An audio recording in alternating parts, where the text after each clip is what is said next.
kita nih, qori kita dan qori'ah kita. Al-Baqarah ayat 183 itu udah biasa, kita udah hafal malahan. Kita ambil petik hikmahnya. Allah menyampaikan ya ayyuhalladzina amanu. Jadi panggilan di sana orang yang beriman. Kalau dalam kajian ilmu tauhid, iman itu maqamat yang kedua. Di Islam orangnya muslim, kemudian iman yang nomor duanya orangnya mukmin. Kemudian yang ketiga ada namanya takwa, orangnya muttaqin. Jadi yang puasa itu orang yang beriman, kalau dia benar puasanya, betul puasanya, dan dia betul-betul puasa, maka dia akan naik kepada derajat atau maqamat yang ketiga, yaitunya takwa. Jadi yang dijanjikan Allah di sana adalah takwa. Dengan jalan apa? Dengan jalan saum, puasa. Hai orang yang beriman, diwajibkan berpuasa kepadamu. Ternyata puasa itu bukan hanya kita yang menjalankan. Kama kutiba 'alal ladzina min qablikum. Jadi puasa itu juga sudah diwajibkan kepada orang sebelum kita dulu. Umat-umat yang dulu itu udah ada saumnya, udah ada puasanya. Dalam Al-Quran surah Maryam itu Nabi Isa pun ada puasanya. La'allakum tattaqun. Nah, itu janji Allah. Kalau betul-betul dia menjalankan puasa dari awal sampai akhir, ingat itu, bukan awal dan akhir. Ini ada aja puasa awal dan akhir tuh, tengah-tengahnya bolong. Sama aja donat. Nah, itu enggak itu. Awal sampai akhir. Jadi yang dimaksud oleh baginda Rasul, man shoma ramadhana imanan wa ihtisaban ghufira lahu. Yang mendapat ghufira lahu itu dia menjalankan puasa dari awal sampai akhir, kecuali halangan syariat. Jadi kalau ada yang akan ditanya nanti, mohon maaf, mohon izin, bahasa Minang kadang-kadang Ambo dia asli orang Minang gitu kan. Kalau ada yang ditanyakan boleh, tanya Cik Ustaz, tanya Cik, ya boleh, langsung aja. Yang ditanyakan oleh Rasul di sana adalah orang yang berpuasa dari awal sampai akhir dengan keimanan yang betul perhitungannya, menjalankannya, maka dia mendapat ghufira lahu, ampunan Allah. Orang yang mendapat jaminan ampun itu, dia benar puasanya dari awal sampai akhir, tidak ada yang merusak dan membatalkannya. Baik yang membatalkan puasa itu secara syariat, syariat itu yang jaleh-jaleh saja. Contoh yang membatalkan puasa: satu, makan, minum siang hari disengaja. Nah, ini tuh kata kuncinya tuh. Kapan? Siang hari. Mana? Makan dan minum. Kalau tidak sengaja, tidak ada. Itu lupa namanya tuh. Kalau lupa itu kan tak kena tuh. Nah gitu. Mungkinlah 3 piring gitu kan. Pulang dari Karajo kan, pas saya lihat masjid ada nasi. Saya lihat sambal, dulu sambal. Kurang rumah, dalam ada rumah. Nanti keluar lah gitu kan. Parilah pak. Awak memang betul-betul lupa. Alah 3 piring lewat. Pas nang kampe, astagfirullah. Kan puasa. Udah. Kumur-kumur, lanjutkan. Boleh, boleh. Sah, sok. Kan lupa ceritanya. Kecuali belum-belumpuan. Tanggung mas. Nah, tanggung tuh tidak boleh enggak. Tapi hati-hati kalau makan juga sama lado. Pas ke minum iya, tak kenal ya kan. Kira sedang puasa, tidak boleh minum. Pade ya, tahan itu risiko tuh. Nah, gitu. Jadi yang membatalkan puasa itu makan dan minum di siang hari bulan Ramadan sengaja, muntah dengan sengaja siang hari bulan Ramadan. Termasuk di sana hilang akal. Hilang akal tuh mohon izin, mohon maaf Bapak Ibu, gila gitu. Walaupun pokoknya 1 jam. Jam 10-nya gilo, jam solehnya sadar lihat. Kecuali ke gilo-giloan, tidak mau tidak. Memang gila, hilang akal dia, batil itu, batal. Nah itu bahasa fikihnya. Pingsan itu bahagian dari sana. Pingsan itu hilang akal, Bu. Ya, jadi ke situ dulu kalau nyo pingsan tapi masih sadar nyo, pingsan udah. Ya, yang penting kategorinya hilang akal. Nah gitu. Walaupun sesaat. Karena dalam ilmu fikih itu nanti dikhawatirkan dia akan tidak sempurna alam pemikirannya, maka itu nanti diqadha. Qadha itu diganti, jangan fidyah. Nah gitu. Kemudian termasuk melakukan hubungan suami istri siang hari bulan Ramadan. Kalau malam dah ada bahagialah. Siang hari bulan Ramadan tidak boleh, itu kafaratnya besar itu. Kemudian termasuk murtad. Murtad itu keluar dari Islam. Tidak boleh. Itu yang membatalkan puasa secara lahiriah syariatnya. Sekarang yang kedua ada yang membatalkan pahala puasa. Mohon izin Bapak Ibu. Bapak kalau berceramah aku panjang loh, sampai jam 1. Iya, boleh Pak.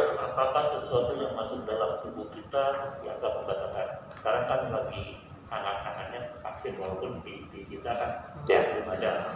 Itu ada kemungkinan vaksin di siang hari. Apakah yang sesuatu di luar makan dan itu masuk ke dalam tubuh kita? Apakah itu? Kalau jangan seperti vaksin bulan, kita berubah kemudian kita disuntik. Apakah itu akan membatalkan? Udah Pak. Baik. Makasih. Di sana bahasanya memasukkan sesuatu ke dalam rongga mulut. Itu kan bahagian dari membatalkan puasa. Termasuk mengkaruk-karuk rangkungan. Muntah, nanti kan ujungnya sengaja itu. Maka ada di dalam zaman Rasul, kalau zaman Rasul kan vaksinnya belum ada. Yang ada bekam. Berbekam itu boleh. Sekarang memasukkan sesuatu ke dalam rongga, diantaranya rongga mulut. Nah kalau vaksin itu disuntik, nanti ya Pak ya, disuntik gitu kan. Maka ada ulama menyatakan, ulama kontemporer itu bukan melalui rongga. Maka ada dibolehkan, tapi ada yang ulama yang tidak membolehkannya karena itu memasukkan sesuatu ke dalam tubuh, maka tidak dibolehkan. Nah gitu, itu dalam rangka menjaga-jaga saja. Tapi dalam konteksnya di sana memasukkan sesuatu ke dalam rongga, nanti ada itu namanya istimbat hukumnya. Maka memasukkan itu contoh, mohon maaf contoh. Ini bagian dari penjelasan ini. Ibu-ibu, para gadis-gadis remaja putri memasak di dapur. Khawatir masakanku mungkin kurang enak, maka dicicipi. Bukan dicicipi sebenarnya, dirasakan. Nah, merasakan itu pakai apa? Pakai lidah ya Bu ya, pakai lidah. Maka boleh, asalkan jangan ditelan. Rasa itu kan dengan lidah. Rasakan asin atau tidak, manis atau belum. Maka itu dibolehkan selagi tidak ditelan. Ke dalam rongga mulut kita itu dibolehkan, ada ulama yang membolehkannya. Nah berarti kalau sudah masuk ke dalam organ tubuh kita, maka ada ulama yang begitu ketat beliau menjaga agar ibadah kita itu makbul, maka itu tidak dibolehkan. Nah gitu. Tapi bagaimana dengan Rasulullah menjalankan yaitunya bekam, itu adalah mengeluarkan, bukan memasukkan. Nah gitu. Jadi yang jelas itu nanti bagian pembahasannya fikih kontemporer namanya itu, hal-hal yang terjadi itunya. Yang jelas yang penting kita jaga dulu, mudah-mudahan kita tidak vaksinlah selama Ramadan ini agar ibadah kita itu tetap terjaga. Andaikan itu kita divaksin, semoga kita tidak tergolong bagi orang yang membatalkan puasa. Karena konteks pertama itu memasukkan sesuatu ke dalam rongga mulut. Kemudian kalau konteks yang kedua, vaksin itu bukan melalui rongga mulut, kan seperti itu. Baik Bapak Ibu hadirin, kemudian yang membatalkan puasa sudah, yang membatalkan pahala. Dia puasa jalan tetap sah menurut syariat, tapi ada yang membatalkan pahala, dia tidak punya nilai di hadapan Allah. Qala Rasulullah, baginda Rasul menyatakan, khamsatu asya, ada beberapa hal yang merusak dan meracuni tuhbitus shaum, puasa seseorang hamba itu. Satu, wal fitnah, memfitnah. Fitnah itu apa tuh Bu? Apa tuh Pak? Fitnah. Bahasa agamanya fitnah. Masuk-masuk semua tuh. Yang fitnah lah. Bahasanya kalau sudah kita memahami dengan konteksnya, sudah itu fitnah, itu tidak boleh. Jangankan selama Ramadan, di luar Ramadan pun tidak boleh. Gitu. Kemudian namimah, wan namimah, adu domba. Ayo kisiko awak laila cerita, kecian orang ko. Baik kemari awak laila cerita, kecian orang tu. Akhirnya orang ko kontok-kontokan, gara-gara Asia, gara-gara awak. Itu tidak boleh. Kalau di kampung-kampung namanya di posisinya kacau minyak, kacau manisan, ketiga kacau minyak tanah. Baik kayaknya beton membuat asuang jepit tanah. Itu tidak boleh. Al fitnatu asyaddu minal qatli. Fitnah itu kejam daripada pembunuhan. Kalau dibunuh itu paling seorang dua orang yang meninggal. Kalau fitnah, negara bisa hancur dia dengan satu dua orang. Jadi bahaya. Fitnah, namimah, kemudian termasuk sumpah palsu. Sumpah palsu itu kalau bahasa Jawa baduto. Nggak ada. Swear, pakai swear lo kadang-kadang pakai. Awak saya tidak paham itu apa swear kan? Nggak boleh bersumpah dalam Islam itu nggak boleh atas nama yang lain kecuali atas nama Allah. Batil sumpahnya itu, tidak diterima. Kalau ingin ada kejadian sumpah pocong, nggak ada itu, jangan percaya pula. Nggak ada itu. Dalam Islam itu kata sumpahnya 3. Wallah, demi Allah. Kalaulah kata-kata demi Allah, itu wajib percaya umat Islam. Saya akan menjalankan, saya tidak mengambil, saya tidak melihat, tahu-taunya mengambil, itu pasti kena sumpahnya itu. Kalau di Jawa, di sana namanya mubahalah namanya itu. Jadi hati-hati bersumpah palsu. Makanya katakanlah kalau iyo indah, jangan dalam iyo indah. Itu namanya munafik. Kalau di Minangkabau munafik itu anggu angga iliang ngamuah. Unjuk nananda babarikan tunjuk lurui kalengkiang bakai pepe di luar ancuang di dalam. Manuok kawan saya yang mangguntiang dalam lipatan. Hati-hati. Itu munafik itu. Kalau bahasa Jawanya musuh dalam kain sarung. Gitu. Seribu ya. Jadilah ambo orang. Misalnya, iya Bu. lihat dia bercanda misalnya. Misalnya pergi nggak ke sana tadi? Enggak, walaupun bercanda dengan dia misalnya, tetap membatalkan puasa. Oh gitu. Rasulullah juga pernah bercanda. Ada seorang nenek-nenek rajin ibadah yang datang kepada Rasul, dicandain sama Rasul. Ya Rasulullah, adakah nenek-nenek masuk surga? Gak ada nek, kata Rasul. Nangis itu nenek sejadi-jadi ya. Oh cuma sholat ambo assalamualaikum puasa ambo dah ada gunanya tak bisa masuk surga. Kalau begitu nenek masuk surga. Iya ya Rasul, iya. Tapi bukan nenek lagi. Itu kan canda itu. Kembali muda. Uri gitu nenek-nenek. Alhamdulillah. Jadi nanti nenek-nenek tak ada di surga. Kembali muda lagi. Artinya apa? Bercanda boleh, tapi jangan melampaui batas, di atas batas-batas aturan agama. Gitu. Bapak Ibu, kemudian wa nazar bisyahawat, memandang dengan hawa nafsu. Hati-hati awak yang punya handphone itu kadang-kadang yang mencogok situ pas buka mencogok saja, ndak diundangnya di bojo. Abalamu-lamu lah situ tuh. Wa nazar bisyahawat itu membatalkan. Puasanya ndak batal tapi nilai ndak ada. Nah, ini yang dimaksud oleh Rasul, kam min shaimin laisa lahu minal ju' wal atas. Tidak ada yang didapat dari puasa seseorang hamba itu hanya sekedar menahan haus dan lapar saja. Haus, lapar. Iya, karena tidak makan, tidak minum siang hari. Jadi, mari silaturahim kita jaga. Apalagi kita mau masuk Ramadan, bulan suci, bulan yang mulia. Bagaimana kita Rasulullah mengikuti dalam rangka kita menjalankan ibadah mengikuti sunnah Rasul Sallallahu Alaihi Wasallam. Makanya awal Ramadan itu sebenarnya kita saling fa'fu wasfahu. Di dalam Islam itu sebenarnya tidak ada kata-kata minta maaf sebenarnya. Minta itu kan masih tidak bagus itu, numis itu. Tapi memberi.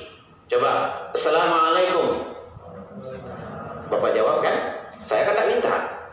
Cuma saya memberi. Assalamualaikum warahmatullahi. Waalaikumsalam warahmatullahi. Dia gih seketik boleh.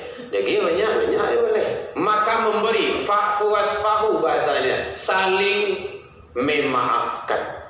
Kalau saya memaafkan bapak memaafkan saya, beres kan?